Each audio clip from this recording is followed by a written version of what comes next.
Hi, good afternoon. It's Jo from Invest Leeds. I want to just quickly update you all on some recent legislation that's either coming or due to be coming in soon regarding rental properties and investing. The big one for me has just been announced last week, and that's differences to leasehold fees and ground rents that landowners as such can charge. Just a recap for anyone who's maybe not familiar with this. When we buy a house, if it's freehold, we buy the house and the land that the house is built on. If it's leasehold, we're actually only buying the house and somebody else owns the land that I guess is underneath the property, and that's the freeholder, and the ground rent is a fee that you pay usually annually to the person who owns the land. So often these are very, very old like rules that were set up a long time ago, and sometimes it's literally pennies per year and the person never actually charges that. So I've got a friend who's meant to pay about 80 pence a year it's a deal from 200 years ago, and she's never been chased for it. But sometimes, especially with more modern houses, they can charge £200, £300, £400 a year.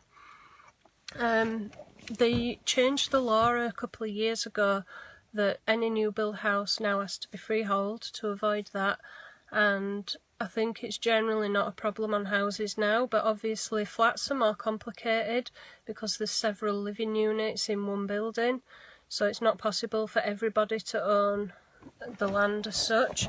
So the the freeholder will charge sometimes quite excessive fees, and it got capped. I think it's 200 or 250 a year, which is like the recommended amount per flat. And that's okay really, that could be seen as fair, and as an investor you can calculate those costs into the deal as such and make sure that you'd still profit. Where currently my husband is buying a flat in Armley, Leeds 12, and that's got an excessive ground rent, £750 a year, and it sounds a lot, but it's a high cash flowing flat, so we're still buying the flat. So this is a legislation change that could affect us. The change that they've just brought in is that you can now extend your lease to 990 years and not actually pay any ground rent, so that could be worth doing if you've got a property that's got an excessive ground rent.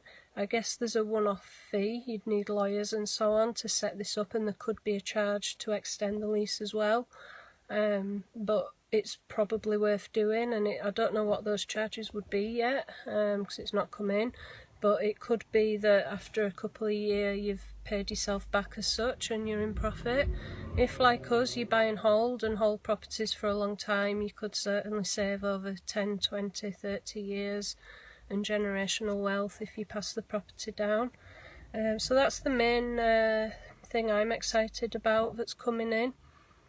They've not announced the date when it will be happening yet, but apparently they are trying to sort of push the legislation through, and I'm sure we've all learnt in the past 12 months with both Brexit and pandemic that they can actually change the law pretty quickly when they need to.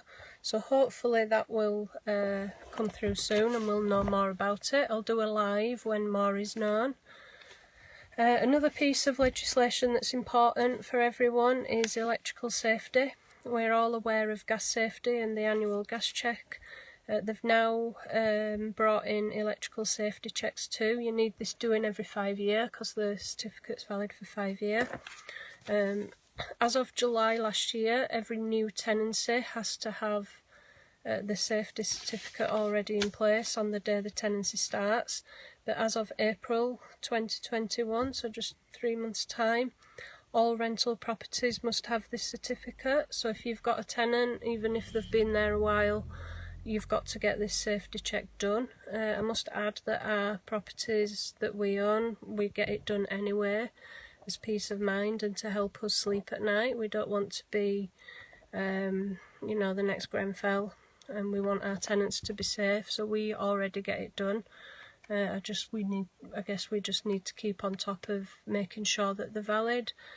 And then my last piece of legislation as such that I'd like to talk about briefly is selective licensing in Leeds. This came in 12 months ago, and all rental properties in the Leeds 9 and Leeds 11 postcode need a licence. It's not all of Leeds 11, it's just part of it, but it covers tens of thousands of properties.